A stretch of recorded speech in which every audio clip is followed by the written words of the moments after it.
Terima kasih Anda masih bersama kami dalam program Gaspol Menggagas Politik. Kita masih berbincang bersama calon anggota legislatif dari Partai Perindo untuk DPR RI nomor urut 3 dari Dapil 1 Jawa Barat, Bapak Dr. Joni Toat Mulyadi SHMM. Pak Joni, melihat Jawa Barat begitu banyak masyarakatnya dan bahkan juga kalau kita lihat ini adalah pemilih yang cukup banyak dibandingkan daerah-daerah lainnya. Betul. Bagaimana melihat keberagaman ini, baik itu dari terutama soal pluralitas masyarakat ini, menjaga ketentraman masyarakat seperti apa, bahwa ini juga terus dijaga oleh Pak Joni nanti ke depan. Ya, saya melihat juga mereka pendidikannya juga sangat bagus dan pergaulannya juga sangat bagus dan ini tidak ada masalah. Apalagi saya sebagai salah satu keturunan Tionghoa ya, suku Tionghoa yang ada di Kota Bandung, saya diterima dengan baik di semua golongan masyarakat dan juga semua agama. Saya Muslim, tapi saya bisa masuk ke agama yang non-Muslim dan yang Muslim juga tentunya menerima saya dengan baik. Jadi sangat baik sekali kalau di Bandung itu dan Cimahi khususnya itu kota yang sangat toleran menurut saya. Oke, toleran, menjaga pluralitas ya, Iya, seperti itu. Nah, ketika nanti dan tentunya kita doakan agar Pak Joni juga dapat terpilih menjadi anggota DPR RI, bagaimana Pak Joni nanti menjaga kredibilitas agar masyarakat tetap percaya bahwa apa yang diperjuangkan Pak Joni ini akan dibawa dan betul-betul direalisasikan di Senayan nanti. Oke, insya Allah saya tetap akan komit dan tetap akan menjaga kredibilitas seperti semula karena saya berbuat sosial ini karena bukan mau nyalek ya. Karena mau nyalek sebelumnya juga sudah berbuat dan mereka menyadari juga masyarakat yang ada di Kota Bandung hal seperti itu. Saya yakin mereka akan percaya dan saya tidak akan menyia-nyiakan kepercayaan dari masyarakat Kota Bandung dan Cimahi. Itu aja janji saya. Tidak menyia-nyiakan kepercayaan yang telah diberikan ya Pak ya ketika nanti terpilih menjadi anggota DPR RI. Lantas selain juga dari masyarakat, tentunya dukungan dari berbagai tokoh di Jawa Barat juga menjadi hal yang sangat penting. Seperti apa dukungan itu juga terus mengalir hingga saat ini? Ya, jadi semakin dekat kepada pemilihan pada tanggal 14 Februari ini, semakin banyak yang komunikasi dengan saya. Dan saya sangat terharu, yang saya tidak menyangka mereka yang tidak kenal saya banyak yang telepon.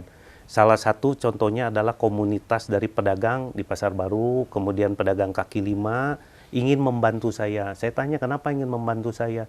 Ternyata waktu pandemi mereka mendapatkan kesulitan, waktu itu ada bansos hanya untuk KTP yang Bandung aja. Kemudian yang non KTP Bandung tapi berusaha di Bandung kan tidak mendapatkan, karena itu program dari pemerintah Kota Bandung.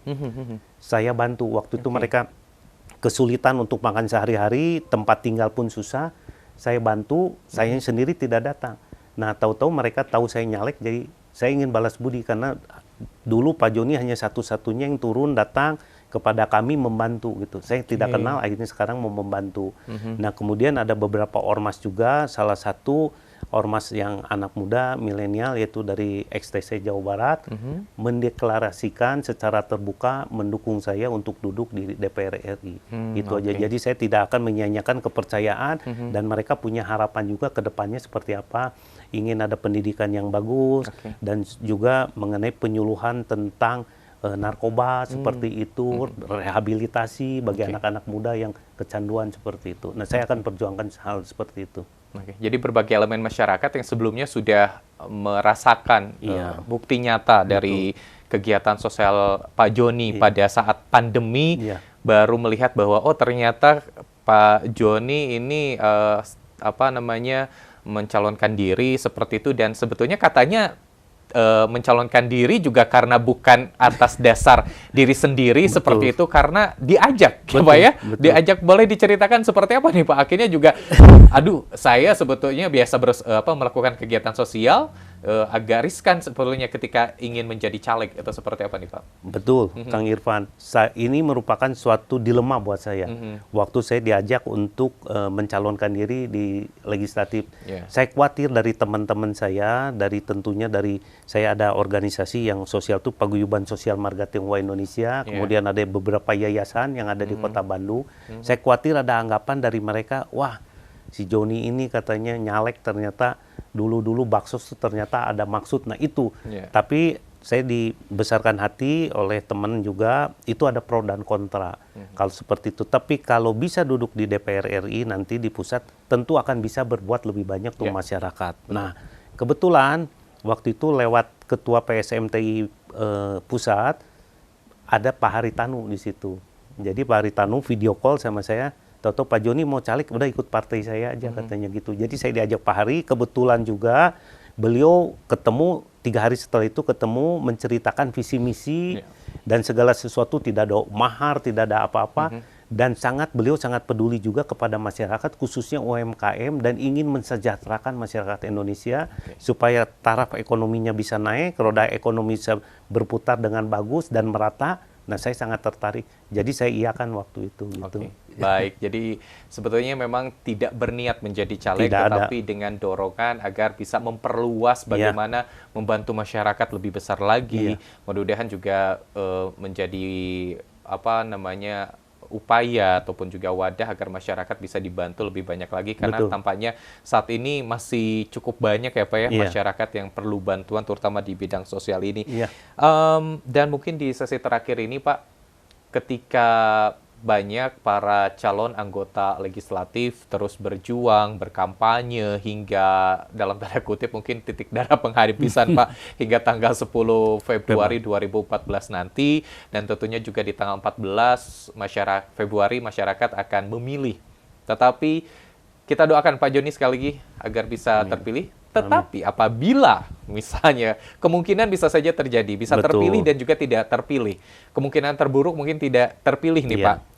Kedepannya apakah akan dilanjutkan kembali kegiatan sosial atau akan ada beralih lah saya kayaknya sepertinya kegiatan itu akan dihentikan, atau apa kegiatan yang akan dilakukan Bapak selepas itu? Tentu saya akan berbuat seperti biasa, tentunya dalam hal sebagai profesi saya sebagai advokat tetap akan dijalankan seperti itu, dan bidang sosial sebagai penggiat sosial saya tetap akan melakukannya. Tetap, karena sebelumnya saya sudah melakukan dan tidak menjadi beban buat saya. Tidak terpilih tidak akan menjadi beban, dan ke depan pun saya akan tetap berusaha berbuat untuk masyarakat dalam bidang sosial dan memperjuangkan kesetaraan dalam semua hal, ekonomi, antar golongan, seperti apa, tetap saya akan perjuangkan gitu. Baik, itu dia yang akan tetap diperjuangkan ya Pak ya, meskipun sekali lagi tidak melalui jalan di DPR RI, masih ada banyak jalan lainnya ya Pak ya ketika tidak terpilih di DPR RI. Tapi sekali lagi kita doakan agar Pak Joni bisa terpilih nanti sebagai salah satu anggota legislatif di DPR RI. Terakhir nih Pak Joni, karena ini masih dalam masa kampanye, saya persilakan Bapak untuk memberikan statement terakhir kepada masyarakat, terutama di masa kampanye ini, khusus untuk warga di Dapil 1 Jawa Barat. Silakan Pak Joni. Ya, terima kasih. Seperti saya sering utarakan juga pada saat mensosialisasikan saya untuk caleg DPR RI dari Dapil Jabar 1, yaitu Kota Bandung dan Cimahi, saya sedang berikhtiar untuk bisa duduk di Senayan di DPR RI. Tapi saya tetap berjanji, saya walaupun tidak terpilih, saya tetap akan berbuat. Tapi insya Allah kalau saya bisa dipercayai oleh Kak Akang Teteh, khususnya yang ada di Kota Bandung dan Kota Cimahi, saya akan bisa berbuat lebih banyak untuk memperjuangkan aspirasi dan segala hal yang menjadi kebutuhan dari masyarakat Jawa Barat, khususnya Kota Bandung dan Cimahi, tentunya sesuai dengan kapasitas saya dan nanti juga dengan kemampuan saya di Senayan. Terima kasih itu. Baik, terima kasih banyak calon anggota DPR RI dari Partai Perindo, Dapil 1 Jawa Barat nomor urut 4, Bapak Dr. Joni Toat Mulia di SHMM. Terima kasih banyak Pak Joni sudah hadir, sukses untuk pencalonannya dan semoga amanah hingga nanti sebagai anggota legislatif di DPR RI. Sehat terus Pak Joni. Selamat pagi.